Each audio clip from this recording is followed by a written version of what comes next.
So we're going to go ahead and get started with our invocation, and we are so pleased to have Bishop Brian Williams of Host City Global on the west side here to kick us off with a word of prayer.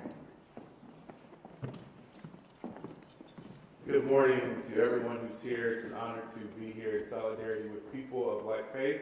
So I would invite you, if you feel so inclined, to join with me in a word of prayer. But our Father and our God, we come before you to acknowledge that all power comes from your hand. And so while our hearts are temporarily relieved for this moment, we turn our attention to you, the sovereign Lord. And we ask you, God, today for our hearts to be reminded of your heart for the least of these. And across this nation, as so many people have been gripped by fear, we ask you that you would relieve that fear, that you would allow justice and righteousness to break forth across this nation, and that Columbus, Ohio would be a model city to America of what truth looks like when lived out. In Jesus' name, amen. Good morning, everyone. Thank you, Council. Thank you, Mayor Gunther. Thank you, Councilwoman Bordes, for allowing us to convene today. My name is Yola Lamar. I'm a community advocate in Columbus. There are no words that are sufficient to express the immense gratitude in my heart to see the commitment to justice, unity, and solidarity for the Haitian community and immigrant neighbors amid lawless ICE raids. Our city, Columbus, in the state of Ohio, has made the news in complex discussion of immigration. And I'm certain we'll make the news again with our level of commitment to our neighbors, safety, and community. Yesterday, with much anticipation and anxiety, Haitians all across America waited for a decision from Judge Anna Reyes, along with efficient national attorneys and key organizations such as Haitian Bridge Alliance, ACLU, TPS Alliance. We journeyed to the U.S. District Court in Washington, D.C. on January 4th and to the Appeals United States Court in California on January 14th, fighting alongside Venezuelan neighbors. Let's be very clear, this fight is far from over. Let the verdict of the judge be an invitation to lean forward and not lean back in complacency. Let's be clear about something else that's necessary. The president has targeted Haitians since he took office. Instead of allowing Haitian refugees fleeing from natural disaster, armed conflict, and famine, he actually wanted to remove 6 months of legal protections from these immigrants. You see, this is a mass display of injustice. It's contradictory. It's because this is not about simple immigration enforcement. This administration wanted to cut off 6 months of legal duration in the United States while championing a message that we're after the criminals and we're after so-and-so, yet the result of family separations and children being detained. This is not about legality. TPS recipients are extremely vetted, are ordered to report their address, and cannot have criminal convictions.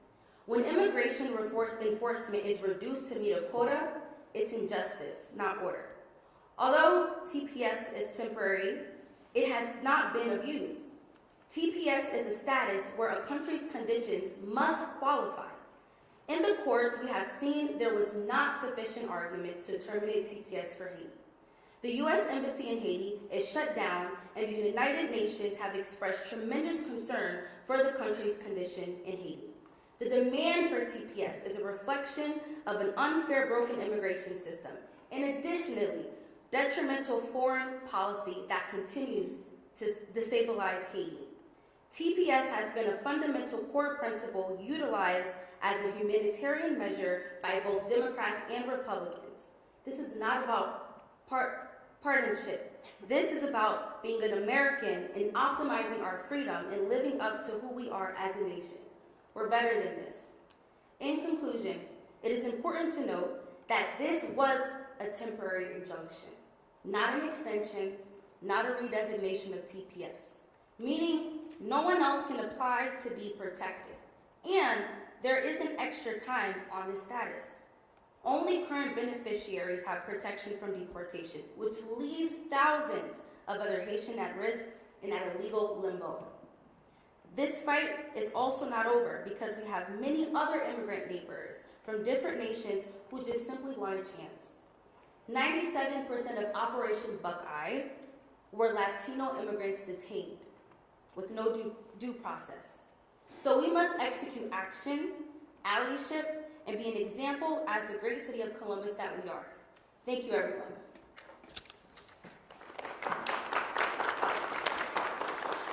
Thank you, Mayor Givner, for giving your time. We'll have Mayor Givner come up. Thank you. Good morning, everyone, and thank you all for joining us here today.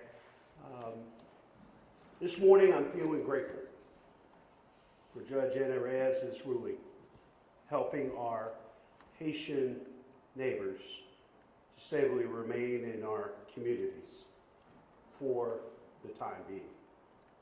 I'm grateful to see examples of our democracy in action. The courts are protecting people, they're protecting our neighbors, preventing instability.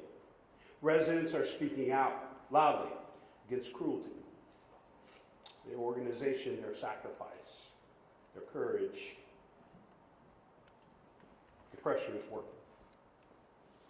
Yet I'd be naive to say this campaign of fear and discrimination being waged by the federal government isn't working as intended. Many of us are fearful for what may come. For that reason, I'm here to reaffirm once more that Columbus is a safe and welcoming city, a lawful city. These values are not in conflict. The fact is, we don't know for certain what may happen next as it relates to federal immigration enforcement. We at the city are not in contact with federal law enforcement. These operations are federal actions. The city of Columbus did not request them and is not directing them. Our responsibility is to protect public safety, civil rights, and trust between residents and local government. I want to outline quickly 4 core principles that will guide our actions as we navigate this unprecedented time. First, I want you to know your city government, what we will do and what we will not do. Has been our policy since 2017. The City of Columbus resources will not be used for deportation or immigration enforcement. That is the federal government's responsibility, not the city's. Columbus Division of Police officers will not stop, question, or detain someone just to determine immigration status. We will not deny essential city services based on immigration status. We will cooperate with federal authorities only where required by law or where a serious criminal matter is involved. Second, public safety depends on trust. I remain very concerned that these unwanted federal operations could erode the trust that our Columbus police have worked so hard to earn with our community. Fear-driven enforcement undermines public safety for all of us. We cannot allow fear to fracture neighborhoods or silence victims and witnesses. As I said, the City of Columbus does not use its resources to support immigration enforcement. That includes our 911 call center as well as our police, EMS, and fire first responders. It is imperative that our residents continue to feel safe calling 911, reporting crime, and seeking medical care. I ask our residents, please continue to call for help in times of need. We will be there for you. Third, I want our community to understand the standards we expect of law enforcement operating in Columbus. In a normal time, these things would go without saying, but it seems necessary today to be explicit. Our officers operate under clear rules that support fairness, accountability, and transparency. We clearly display identification and we use body-worn cameras during enforcement actions. Our officers are clearly identified and will always give you their name and badge number. These principles are what we expect from any law enforcement officers operating in our city. Fourth, and finally, I want to talk about home rule and local authority. Under Ohio's home rule authority, Columbus sets standards for how local government operates. We cannot control federal policy, but we can insist that local standards of accountability and dignity are upheld within our jurisdiction. My message to every Columbus resident is this: you are valued and you belong. My commitment is unwavering. We stand with you and support you today and every day. You belong here. You are valued here. You are loved by your elected officials and your neighbors. We'll continue to share information as it is available. We stand with all of our neighbors in every neighborhood of every background. It's my pleasure to introduce our city attorney, Zach Klein.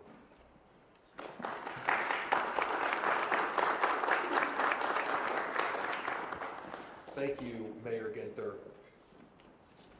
You know, it's really an honor and a privilege to stand here with all of these wonderful people from all walks of life in the city of Columbus. I think this is what makes Columbus so special, is the fact that no matter where you're from, where you live, where you work, that we're coming together at this time of crisis in our country to show that we value, we love, and we stand in solidarity with all of our residents, all of our neighbors, and all of our friends. Despite President Trump's hateful rhetoric that has caused so much division and so much angst, so much anxiety in our country. And you have to say, for what purpose? For what purpose? The words that are being spoken is the purpose that we're going to get all these really dangerous criminals off the street. But our own eyes, the data, what we see, contradicts that. Instead, we have mass roundups attempted to meet quotas that go after hardworking individuals who are paying taxes and have no criminal record. And that includes immigrants and American citizens that are being rounded up and targeted because there is no plan. It's chaos. And the chaos that we saw in Minneapolis can be replicated in any city across the United States. And us standing here in the city of Columbus is a loud message. We don't want that here. We reject that. We believe in each other. And my office will continue to do whatever it takes to protect the rights of individuals, to stand up for what's right, to educate what can be done in light of enforcement actions, and following the Constitution, just simply laying out the guidelines and principles of unreasonable search and seizures, the things that each individual in the United States has under the Fourth Amendment. You know, I do want to close something that I've been thinking about on a regular basis now. I got into politics and elected office because of my parents and the model that they set about giving back to the community, but also because of my faith. I'm Catholic, Christian, and I've been thinking, especially in these trying times, about Matthew 22. And Matthew 22 says, love your God with all your heart, your mind, your soul. And secondly, love your neighbor. Love your neighbor. And now is the time in our country, in our city, in our neighborhood, block by block, that we grab our neighbor by the hand, whether they're white, they're black, they're gay, they're straight, they're from Africa, they're from Europe, it does not matter. You grab them by the hand, you tell them you love them, and you're standing with them, and you believe in them, because that is the value of American culture, and it's the values right here in the city of Columbus. So it's my honor now to bring up my good friend, who helped organize this really important gathering. Thank you for the work that you're doing on council and in the community. Council Member Lourdes Barroso de Padilla.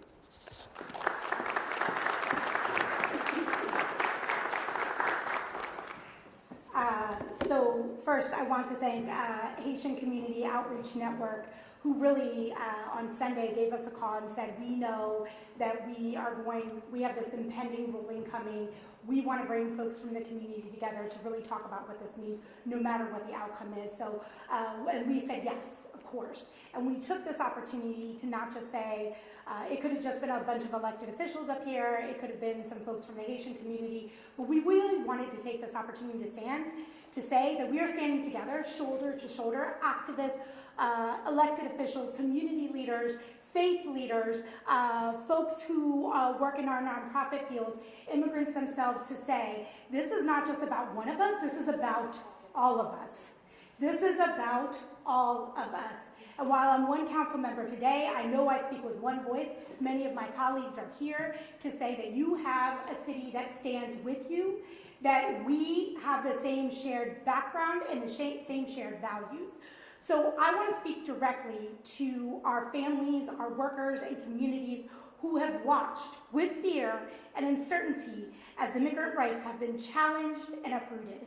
Yesterday, U.S. District Judge Anna C. Reyes issued a ruling in the case concerning temporary protected status for Haitian nationals, blocking the planned termination of TPS for Haitian immigrants. Her ruling preserves the work authorization and protection from deportation.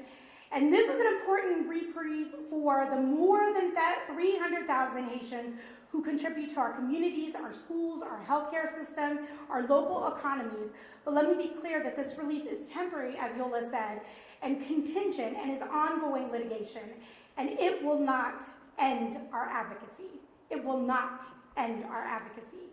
Our nation has long benefited from the courage and the resilience of immigrants. Whether fleeing violence, natural disaster, or economic hardship, these families like mine, came here seeking safety and opportunity. They are teachers and caregivers and artists and entrepreneurs. They are our neighbors. And they are integral, we are integral to the fabric of this community and this country. And yet time and time again, we see policies and rhetoric that target immigrants with exclusion, fear, and dehumanization instead of fairness and humanity. The TPS program itself was created by Congress to offer protection where it is needed, when conditions in a home country make safe return impossible. It was not meant to be a political pawn, but a lifeline rooted not only in compassion, but law. So today, I call on our leaders at every level, in the courts, in Congress, and in the executive branch, to uphold the rule of law and to recognize our shared humanity. We must ensure that every immigrant has access to due process, to dignity, and to the protections that this country promises under our laws and our Constitution. This isn't just about Haitian TPS. This is about the principle that no person should be punished for seeking safety, for building a life, or for loving a country that in turn has loved them back by allowing them to stay. This is not about standing up for protection. This is about standing up for protections for all immigrants, regardless of nationality, language, or the circumstances that brought them here. Today, Columbus stands united, shoulder to shoulder, to protect our city and each other. To those who try to divide us by attacking immigrants, hear us clearly. Columbus will not be divided. Not today, not tomorrow, not ever.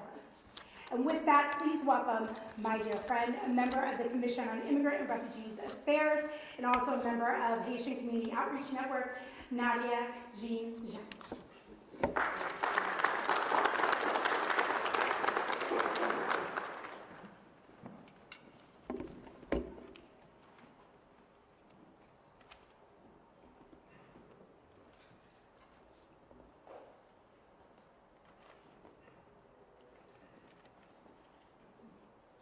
This is not a victory.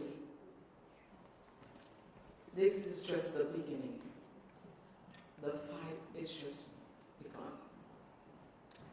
Council member Lourdes de Padilla is my idol, and I get a chance to work alongside with her. And I am so blessed, grateful, and thankful to you all.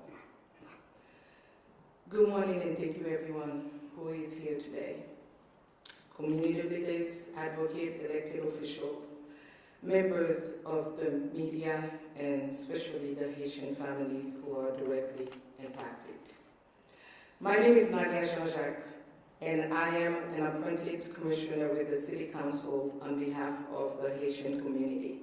And I am also the Community Service Director for ACONET, the Haitian Community Network, as Councilwoman just mentioned. We are gathered here today with one clear message. The government must extend temporary protected status, TPS, for Haitians and all our neighbors and all immigrants in the United States. TPS is not a handout. TPS is a legal protection that allows people who are already here to live without fear, to work, to provide for their families, and to contribute to the community they call home. Haitians with TPS are essential workers.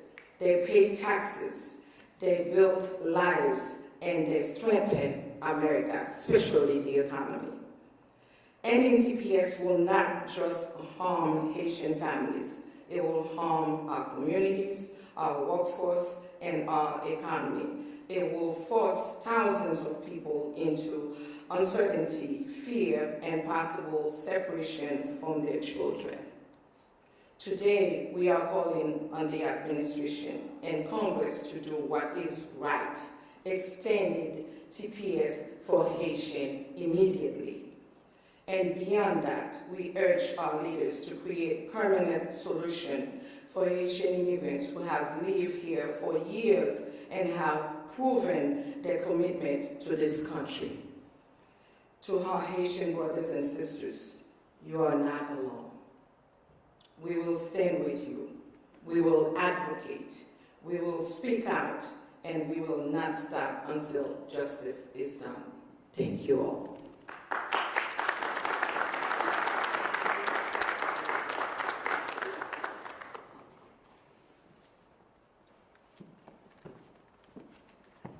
Good morning. Thank you again, Mayor, and all our friends here. My name is Dr. Rosario Freddy. I chaired inaugurally the Ohio New African Immigrants Commission, one of the first in the country. I'm saying that to say Ohio appreciates the presence of immigrants in this state. So we're not talking only about Columbus, Springfield, Dayton. Immigrants that are here to stay for a reason. So I do want to appeal to those who don't understand what this is all about. Because you do hear people say, no, it's temporary, they need to go. Well, it's also protected because the work is not done. Their country is not yet fit for them to go back to. And besides, as you will keep hearing today, they add so much to the fabric of who we are as a state and as a country. They're working, they're parents, they're employees, they're church members, they're one of us. So Haitians that are here, we encourage you to keep doing the right things you're doing already. I appeal to the rest of us as community, citizens, Americans.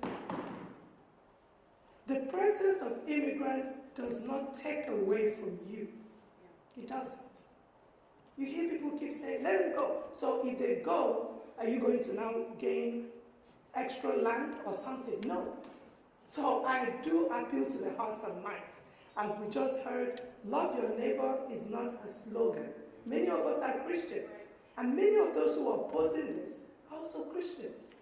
I don't know which Bible you're reading, but mine says, the neighbor is not just that person you know sitting next to you.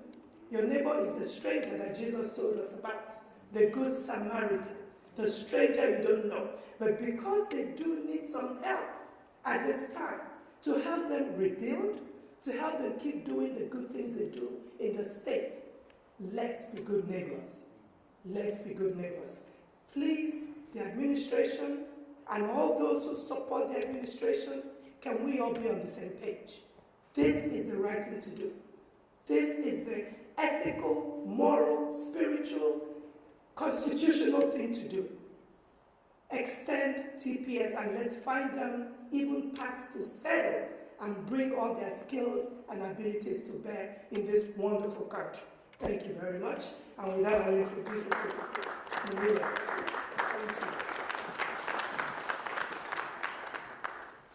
Thank you. That was powerful. As tired as I am, I'm always in awe when I come into these spaces and see the amount of leadership in our city and the amount of solidarity and community and love, and that's what the city's about. That is the city that my family immigrated to. That is the city that I know, and that is the city we'll fight to preserve. Because today we're standing here as one community to stand in solidarity with our Haitian neighbors, because when one of us is under attack, all of us are under attack. When one of us is in pain, all of us is in pain. And what is happening right now by this administration is not only dangerous, it is unconstitutional, it is unjust, it is cruel. It tears at the fabric of our community, of our country. It does not make us better. No. It does not make us better. It does not make us safer. And let's be real, this is a distraction. This is a distraction of all the failed promises and the failed policies and the fact that we still have people, so many people in our country, this number is growing, that cannot afford food, that cannot afford medication, that can't afford to keep roofs over their heads. And so what happens when a failed leader is failing? They choose distraction. They choose harm. They choose hate. But we are here to say today that we will not accept that. We are choosing love. We are choosing strength over fear. While many of our neighbors are afraid, we are giving them strength. And we are reminding them that we are here together, that again, when one of them is hurt, we are all hurt. And so I want to remind you all, you have a place in this city. Every single member of this city has a place in the city. You belong in this state, in this country. We all contribute in our way. So please remember to check on your neighbors, to learn their stories. At a time where division is a narrative, we need to learn each other's stories and distract that narrative, disrupt it. Choose love, choose strength over fear. And ask one another, what can I do for you? How can I help? There's so much each and every single one of us can do. It doesn't have to be at a press conference. It doesn't have to be protesting. It can be anything. You can just give food to your neighbor. You can check your food pantry and see what they need. You can call your legislator. Please call your legislators. Please call your congresspeople. And as a state representative, I would be remiss if I didn't inform you all of the legislation that's happening in the State House that would put our communities at harm. And so please keep an eye on these legislation and call the representatives. I will direct you to Ohioans Against Extremism, which is a great page that you can track all of these bills. But some of the really critical ones is House Bill 200, which require that our law enforcement and local governments to cooperate with the federal immigration policies and continue to assist in harming our neighbors. That would be harmful. That's House Bill 200. House Bill 281 would require hospitals to cooperate with federal immigration policies. Now we're making people afraid to go get health care. And then House Bill 26, which is very similar to the last two, and it'll make it very dangerous for our immigrant families. House Bill 42 would require many agencies, including schools, remember that, including schools, to collect and report immigration and citizenship data, putting our children in danger. So please keep an eye on these bills. Please call your legislators. Please call Congress. Stop this madness. Protect our communities. And again, I remind you all, we stand here because we love our communities, because every single member of our community is what makes the city so beautiful. It is what makes the city so amazing. It is what my family came to and why we stayed in the city. And what you see behind me is Columbus, and it is love. And we will continue that. Thank you again for having us here, City Council, and all the community leaders who came here today. Excuse me, I'm recovering from a cold. Who came here today to remind one another that we are in solidarity and that we will continue to be in solidarity and protect our city and make sure that it's a safe place for everyone to live, to love, to work, and to thrive. Thank you so much. I will now call my colleague, Representative Tina Humphrey.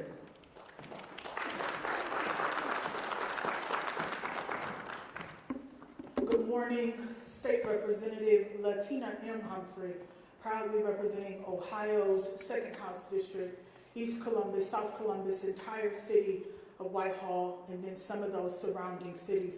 Listen, not going to take up too much of your time, and also do not want to repeat a lot of the important information it is that my colleagues have provided to you today, but I do want to reiterate that today is a temporary win. Today is a temporary win. That means Haitian immigrants get to continue to go to work. That means Haitian immigrants, their babies can continue to go to school. But it also means that they will continue to live in fear. So today is a temporary win. But it also means that we are to continue to fight. Continue to fight for Haitian immigrants who work in hospitals. Continue to fight for Haitian immigrants who work in factories. Continue to fight for Haitian immigrants who work in warehouses. Today, we continue to fight. Continue to fight for people who are here legally. Even though our federal government, this administration would like to make it seem as if these people, wonderful people, are not here legally, we are going to continue to fight for them to stay in this country. It means the fight is not over. It means we keep pushing on. It means that we keep showing up for our neighbors. But how we do that, the thing that I really wanted to reiterate to you all, is that we need to continue to push on and push back on Congress to extend TPS. It means that we continue to talk to our federal leaders like Senator Husted and Senator Bernie Moreno and allow them to understand that the people in Ohio, the people in Columbus, the people in Springfield, they need them to fight for them. Because these people contribute greatly to our culture, but if we're going to be honest, they contribute greatly to our communities. And if we let TPS fail, and if we let TPS expire, this will economically devastate our communities. The same communities that Bernie Moreno represents, the same communities that Governor DeWine represents, the same communities that John Husted represents. It means we call on them because these are people who voted for them overwhelmingly. And if it is, we do nothing. We watch their communities be ravaged through. We watch their communities, we watch their people fall into economic devastation. So we continue to push back against this administration. But we have leaders who should not stand idly by while communities fail. So I'm urging everyone with one simple message: continue to call on Congress. Continue to push our governor. Continue to push on our senators to do the right thing. Haitian immigrants are doing the work. Immigrants make Ohio great. Immigrants make this country great. So if it is we want to continue to see our communities grow and thrive, we've got to call these people out. I am State Representative Latina M. Humphrey. Thank you all so much, and God bless.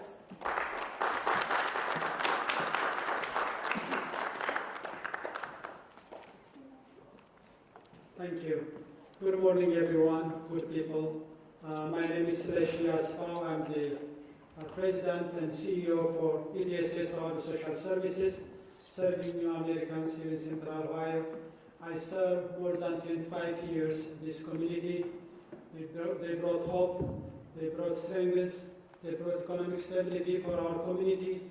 I don't see any other things other than building our cities and communities. So I served the Haitians community for so many years in my North office, in West Side, even Silver Spring. I was there last year in 2025, and I met with all the civic leaders, churches, and community leaders and employers There is nothing that they say except that they are hardworking, humble, and very productive people for Spring. They brought hope for Springfield, actually.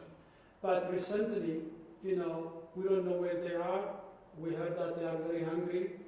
Even they couldn't pick up the phone that my case managers are calling because of fear that, they don't know what they are going to do.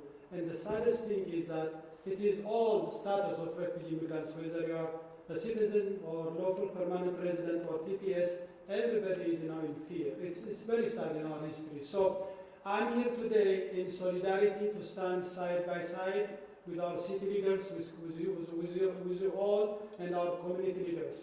Because I believe and I'm an advocate for a fair, humane, and really justice or bipartisan immigration policy, not mass deportation. That's not the solution really for our country. So thank you, Councilwoman Padilla, Lourdes Padilla. You are our champion, our mayor. As always, from the very beginning that you took over the mayor office, you said that consistently that you are valued and belong here. And Attorney General, I really appreciate your support, and all of you, thank you so much. Let's work together, let's stand together. That's the only way that we can survive. Thank you so much.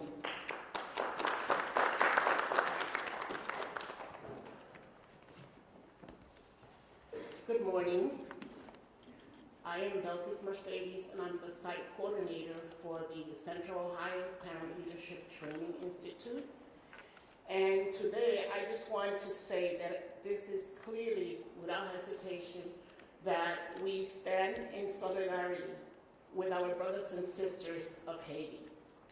At Central Ohio Parent Leadership Training Institute, we are rooted in civic and democracy.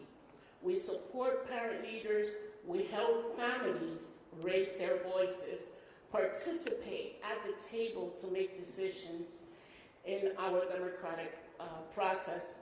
But today, we must be honest. Fear is a reality in our families. Families leave their home not knowing if they're going to return. So fear is not abstract. It lives in our kitchen. It lives in our workplace, in our schools, in our community. And if we're not serious about justice, we must address this just like the elephant in the room. I know that many of you have seen and have heard about the border of Haiti, and you've probably seen it on Netflix or on TV. But I can say to you that I am from the Dominican Republic, so we share the island with Haiti. And I have been to the border of Haiti, and I have seen families cross over, Haitian families crossing over with a permit to purchase food, to purchase eggs, vegetables, and just their primary necessity, and cross over back to Haiti, not knowing if their products are going to get home, if they're going to be intersected by gang leaders, okay? And this is where we're planning to deport our Haitian families. So it's about knowing what, they're going back to. We have families that have TPS, that are here, that feel supported, that are not going through the struggles that they were going back in their country. So sending them back is setting them up for failure. Today, I am actually grateful that the judge has ruled in favor of keeping temporary protected status and protecting over 300,000 Haitians from deportation. Now, today, we're talking about Haitians being deported if they don't have TPS. Tomorrow, it could be about me. It could be about you. We're not exempt, from what this administration can come up with. So one attack on one immigrant community is an attack on all of us. As Central Ohio Parent Leadership Training Institute, we have worked directly with many families, including Haitian families. We know their strength, we know their resilience, and we know their leadership. They form part of our community, they contribute, and they're not a problem to manage. They are part of a fabric which we call community. While Haitians are the center of today's conversation, this moment calls for a broader solidarity. When any group is targeted, our democracy is weak. We stand together across nationality, language, and background, and we are stronger than fear. So I urge you to continue to help families raise their voice. We will continue to help families advocate for themselves and also replace fear with resilience. Now, I charge each and every one of you to continue this fight, because this fight is not over. This fight will continue, but we have to stand strong to continue to fight and to continue to support each other. Thank you very much.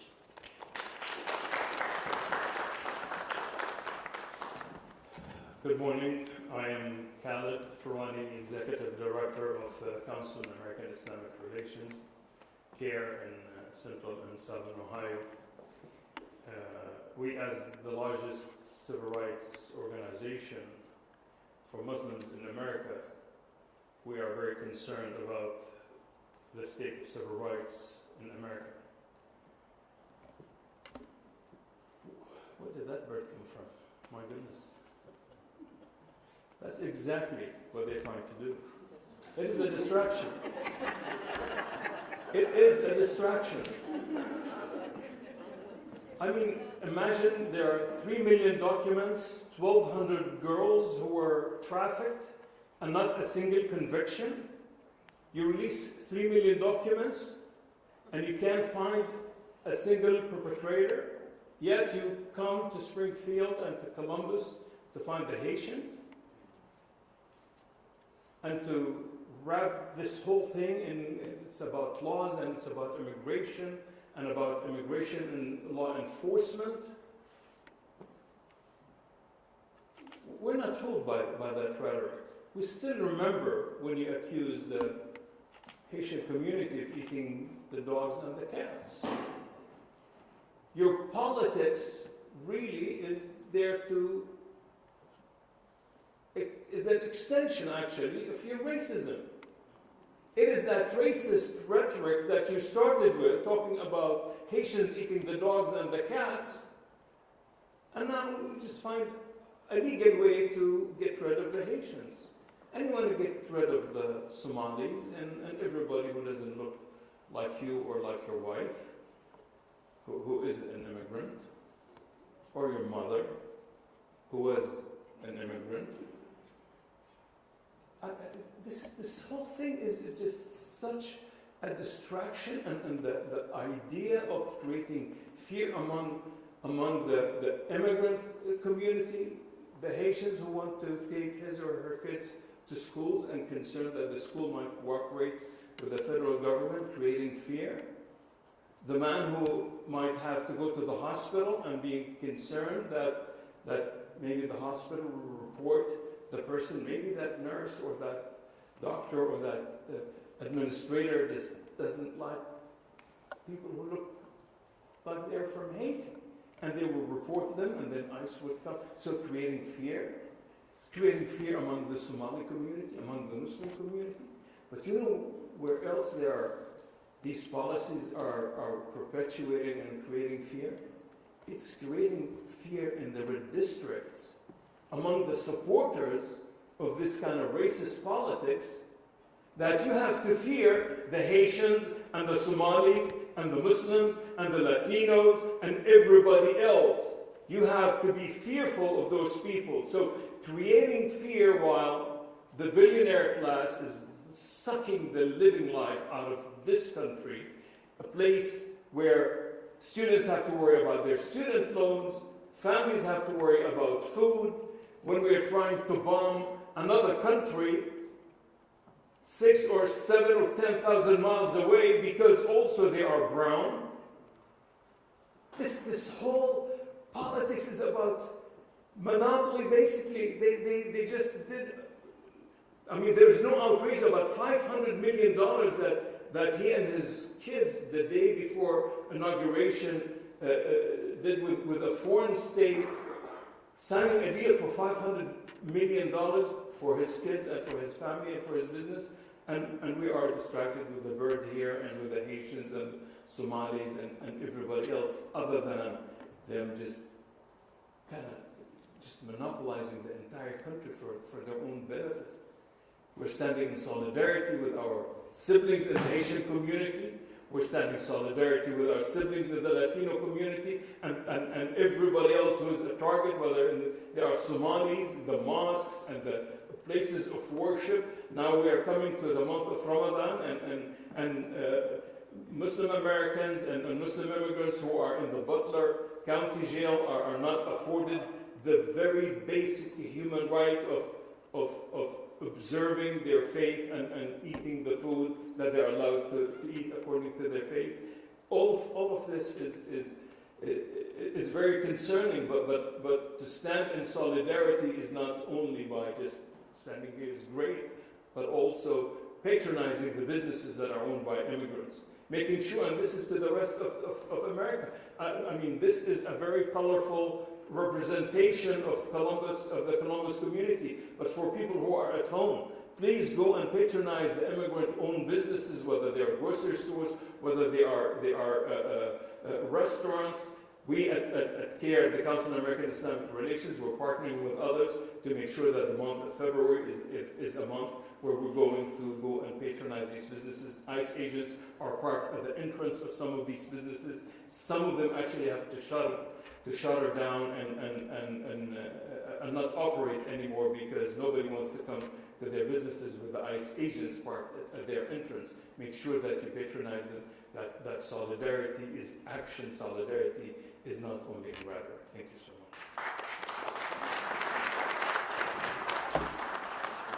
Thank you so much. I know this was a longer lineup of a press conference, but we wanted to ensure that we had collective voices here, that we had really voices from the community, that it wasn't just us, that we truly stood in solidarity.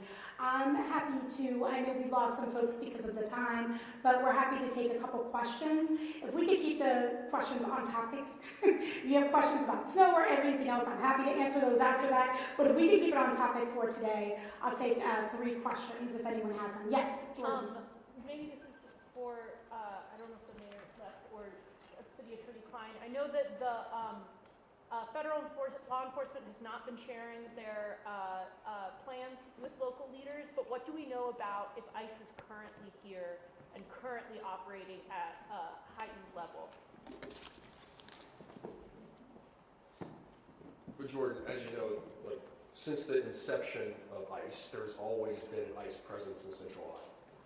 The concern is the surges that we've seen across the country, but there is a baseline level of ICE operation. There's immigration enforcement that is necessary and proper. The concern is the surges that we've seen that are not necessary, that do bleed into the unconstitutional actions and the rounding up of individuals who are otherwise hardworking immigrants that are paying taxes in our community. You are correct. You pointed out there is no information sharing in that regard, and they don't share information with us, and we do our best to take information from the public when they see a surge of ICE to verify that and to inform the public that it's happening.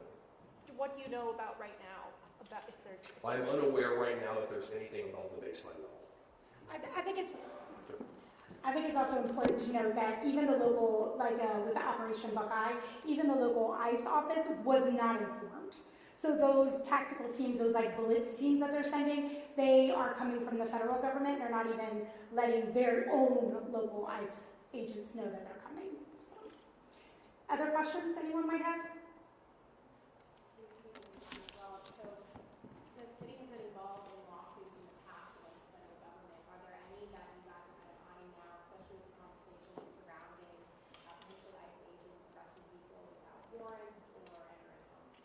So we are always in constant conversation with other cities and other community organizations that advocate on behalf of immigrants specifically, because this is an immigration rights press conference. We'll continue to monitor, and at the moment we feel that we have a legal basis to protect the people that we love in our community, we'll go ahead and take action to do that.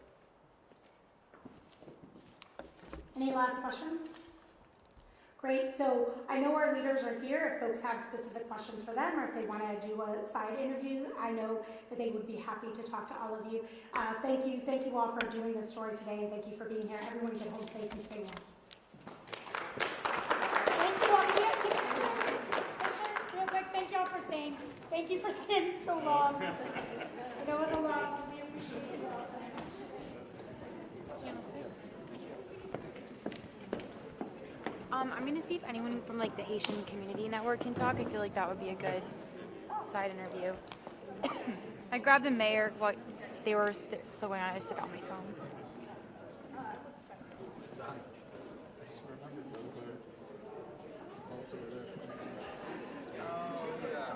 I'm like, shit, yeah. So they're like literally right on the floor. Yeah, no, well, it's only the other round one. That's where we stand for city council. Yeah, one of those were there. I'm like, oh, we could have made that one. Count of 3. 1, 2, 3.